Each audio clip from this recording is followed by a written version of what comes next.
Vous écoutez Europe 1, il est 8h18. L'interview politique d'Europe 1, Jean-Pierre Elkabbach, vous recevez ce matin François Baroin, maire UMP de Troyes depuis 1995, mais, et ça c'est nouveau, désormais premier maire de France, président de l'Association des maires de France. Messieurs, c'est à vous. Et le premier acte du nouveau président des maires de France, cet après-midi, vous allez accueillir le Premier ministre. Bienvenue François Baroin, bonjour. Bonjour, merci. Les 6000 maires, droite, gauche, centre, rassemblés sont inquiets, mécontents. Est-ce que Manuel Valls mérite cet après-midi une bronca ? Ça, chacun s'exprimera comme il l'entend. C'est pas Manuel Valls qui est en cause personnellement. Le Premier ministre. Il a été l'un d'entre nous. Il sait notre vocabulaire, il sait notre manière de penser, il sait surtout la très grande angoisse. Non, mais est-ce que vous demandez au maire de ne pas le chahuter ? Je n'ai pas à demander au maire. Il y a un état d'esprit qui fait qu'on va lui remettre une pétition au Premier ministre. Les maires ont plutôt l'habitude de recevoir des pétitions. Mais il peut y avoir du chahut parce qu'il y a du mécontentement. On ne va pas chauffer la salle. Je souhaite un dialogue républicain, profondément respectueux, et je souhaite surtout que le Premier ministre nous entende. Cette pétition dont je vous parle, il y a 13 000 maires. 13 000 maires, c'est du jamais vu dans l'histoire. Sur combien évidemment, de maires ? Sur 36 681 le tiers. maires. Oui, mais si on avait voulu faire plus, on aurait fait plus. Mais cette initiative, elle est unique et elle demande une conférence d'urgence de remise à plat des finances locales. L'enjeu, il est énorme. Je vous le fais très très court. Vous avez 3 sources de dépenses et aucun maire ne conteste sérieusement la nécessité de réduire les déficits publics. Vous avez 600 milliards sur la sécurité sociale, vous avez un peu moins de 300 milliards sur l'État, vous avez 230 milliards sur les collectivités locales. Mais les collectivités locales ne participent qu'à 9,5% du montant global de la dette publique, ce qui veut dire qu'on va demander 25% de l'effort aux collectivités locales. Les gens qui nous écoutent ne doivent pas se dire c'est un syndicat conservateur de maires repliés sur eux-mêmes. C'est directement la politique du coin de la rue qui est concernée pour eux. Ce sont les services publics, ce sont les crèches. L'éducation, la santé, les crèches, etc. Et l'investissement. Mais le Premier ministre, Caroline Roux le disait tout à l'heure, va soutenir l'investissement local et d'autre part, il va pérenniser le fonds de soutien sur les rites scolaires. À propos, vous êtes aussi de droite quand vous n'êtes pas président des maires. Si la droite revient, est-ce qu'il faut qu'elle abroge la loi sur les rites scolaires ? Alors, vous me favorisez de confidence que je n'ai pas encore et j'attendrai cet après-midi le discours du Premier ministre. Ce n'est pas des pécadilles que nous demandons. Le choc financier, c'est 28 milliards. C'est-à-dire 30% en moins de dotation d'équipement et de fonctionnement, 30% en moins d'investissement public dans les 3 années qui viennent. 11 milliards sur 3 ans. Vous me permettez de terminer juste sur un chiffre, 10% en moins d'investissement local, c'est 0,2 points de croissance. On est à 0,5 cette année, l'impact il sera économique, il sera en termes d'emploi. Donc c'est pas rien. Sur les rythmes scolaires, ça n'est pas une question de doctrine. Et ça a été tellement difficile à mettre en place pour tous les maires, notamment les maires des petites communes. Alors, qu'est-ce qu'on fera ? C'est l'intérêt de l'enfant qui doit dominer.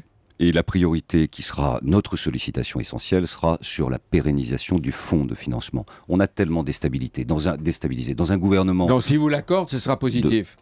En tout cas, il nous faut des garanties. On ne veut plus parler de fonds d'amorçage, c'est un fait. Il y a des rythmes scolaires et personne ne sera choqué que l'État finance à 100% cette affaire. Si vous ne recevez pas ce que vous voulez, est-ce que vous pensez que les maires seraient contraints de créer de nouveaux impôts locaux ? Ah ben le choix, vous savez, c'est très simple. Vous avez un budget. Soit vous augmentez vos impôts, soit vous augmentez votre dette, soit vous réduisez les investissements. Et alors là, peut-être que les uns et les autres sont contraints, dans certains cas de figure, de faire les 3. Les maires ne récupéreront pas l'impopularité fiscale de mesures qu'ils n'ont pas décidées. Mais pourquoi, François Bayrou, seul l'État et la sécurité sociale feraient-ils des économies ? François Bayrou, regardez, André Valigny, vous-même, vous montrez qu'on peut gérer sans laisser filer les dépenses. Je ne veux pas mettre en ordre. Moi, je suis maire depuis 20 ans, donc on va dire que le passé plaide pour moi. Je n'ai pas augmenté les impôts depuis 17 ans. Et à la preuve, voilà. Mais je n'ai pas envie de les augmenter pour des décisions que je n'ai pas prises. Et une fois encore, c'est question de situation. Nous devons tous faire des économies. C'est une question de proportion. Moi, j'étais ministre du budget. J'ai proposé le gel. Dit, en septembre 2010, pour réduire les déficits publics, disiez-vous, peut-être même sur Europe 1, il faut geler les dotations aux collectivités locales pendant 3 ans. Tout le monde doit prendre part à la rigueur. À l'époque, vous osiez dire, vous, la rigueur. Absolument. Alors, ce qui était bon sous la République, à l'époque de Nicolas Sarkozy et vous en 2012, en 2015, c'est plus valable ? Permettrait de faire cette observation suivante. Lorsque l'on a proposé du gel avec une inflation autour de 2%, ça représentait 1,5 milliard. Là, ce qui est proposé, c'est 28 milliards. 28 milliards, la casse pour l'investissement public est évidemment plus menaçante. Donc il faut corriger le tir. Ce matin, François Hollande ouvre la conférence environnementale. Il veut marquer sa conversion à l'écologie. Que faire pour que les maires soient encore plus verts? Vous savez que ça a été au rang prioritaire numéro 1 des débats que nous avons depuis 2 jours à Paris au sein des maires. Les maires sont aux avant-postes du développement durable. Je peux vous dire que tout ce qui se fait en matière d'utilisation d'énergie renouvelable, en matière de modernisation notamment de tout ce qui constitue le parc immense de l'éclairage public, en matière de développement des voies cyclables, en matière de collecte et de tri des déchets, etc. Donc etc. ils en font assez ou il faut qu'ils aillent plus loin encore?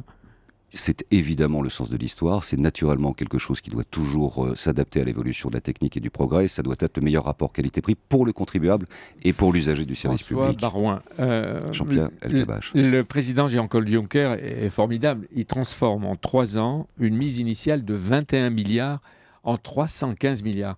Est-ce que c'est un magicien? Comment il fait? Il y a sûrement beaucoup d'effets de levier. Il y avait d'ailleurs une décision qu'on avait prise nous-mêmes au sein de l'Eurogroupe il y a quelques années lorsque j'étais ministre des Finances, qui était d'augmenter le capital de la Banque européenne d'investissement. Donc l'effet de levier, il est puissant, il existe. Après, il faut regarder le dur et il faut regarder ce qui est dans l'annonce. Cela étant, ce qui est intéressant dans ce que dit le président Juncker, c'est qu'une partie de la relance de la croissance économique va s'appuyer sur de l'investissement public. Vous observerez d'ailleurs le décalage qu'il y a entre la nouvelle initiative européenne sur le choix de l'investissement public et les mesures que nous contestons au titre des maires de France sur la réduction de l'investissement public. Vous aussi? Ça va dans la bonne direction, incontestablement. Alors, si Nicolas est élu, Sarkozy est élu samedi dans 48 heures, est-ce que vous figurerez dans son état-major? Non, je l'ai déjà dit, je ne prendrai aucune responsabilité militante. Je suis à 100% à la tête des maires de France. C'est un immense honneur et ça va consacrer l'essentiel de mon énergie. Dans sa campagne de retour, il a moins parlé de la France de 2025 que de celle de 2012, comme s'il y avait un parfum de restauration. Qu'est-ce qu'il a loupé dans sa campagne et dans ses meetings? Je soutiens et je soutiens son esprit de rassemblement. Une campagne, ça se juge à l'aune du résultat. Un peu de patience, c'est dans 48 heures. Bruno Le Maire dit que s'il est élu samedi, si Nicolas Sarkozy est élu samedi, il n'y aura plus d'UMP samedi soir. Peut-être pas samedi soir, il ne faut pas crier avant d'avoir mal, mais je veux dire, c'est quand même l'évolution naturelle de la formation gaulliste, tout comme l'UMP a été l'enfant fécondé par le rassemblement de la droite et du centre et la disparition du RPR, et qui pour des militants que nous étions, nous avait interpellés, et la génération d'avant avait vu l'évolution de la création du RPR et la disparition de l'UDR. C'est le sens là aussi de l'histoire. Vous soutenez Nicolas Sarkozy pour la présidence de l'UMP, il paraît que vous n'avez pas choisi pour la primaire de 2016. Ce serait Alain Juppé, comme tous les Chiraciens, moi je réponds, en dehors de Bernadette? Les Chiraciens, personne ne peut se revendiquer de l'héritage de Jacques Chirac. Il a lui-même voulu profondément laisser sa trace personnelle dans l'histoire et à chacun de définir sa trace. Non, mais vous, le chouchou de Jacques Chirac, vous pourriez choisir Nicolas Sarkozy. Je réponds aux questions qui sont posées. La question qui est posée là, c'est à la tête de ma famille politique. C'est qui pour présider, pour rassembler, pour faire la synthèse et pour offrir une opposition qui sera utile au pays, en conscience, en responsabilité et avec le respect du ministre. C'est la langue morte de circonstance. Vous pouvez dire que c'est des copeaux de bois. En tout cas, c'est l'expression d'une conviction. Moi, j'ai été porte-parole de Chirac quand Nicolas Sarkozy était porte-parole de Balladur en 95. On s'est affrontés. J'ai été fier d'être dans son gouvernement et de ce qu'on a fait pour la France. On comprend mieux, François Barouin, votre stratégie. Le Sénat, les maires de France, c'est-à-dire la prudence, la patience et peut-être la tente du chasseur que vous êtes aussi. C'est-à-dire que vous attendez le moment où vous allez tirer et tuer. Très aimable, mais on peut aussi dire la passion du local, la conscience que nos territoires correspondent à ce qu'il y a de plus important pour le pacte républicain et pour la relance du rebond économique. Et on peut dire tout simplement que cet engagement de 20 ans me donne une certaine expérience et je suis heureux de la mettre au service des maires. C'est-à-dire que vous sortez de la fournaise politico-médiatique. J'ai beaucoup donné dans cela. Je ne dis pas que ça ne reviendra pas, mais en tout cas, pour l'heure et actuellement pour les 3 années qui viennent, je serai vraiment content de servir les maires. Vous passez pour un grand raisonnable. Et pourtant, Churchill, qui est avec le général de Gaulle, votre admiration, a répété la grande leçon de la vie, c'est que parfois, ce sont les fous qui ont raison. Soyez fous, un peu. Merci, on se reverra. À bientôt. À bientôt. Bien sûr qu'on se Merci François Barouin, désormais président de l'Association des maires de France, d'être venu en direct sur Europe 1 ce matin. Merci Jean-Pierre Elkabbach, on vous retrouve demain à 8h20.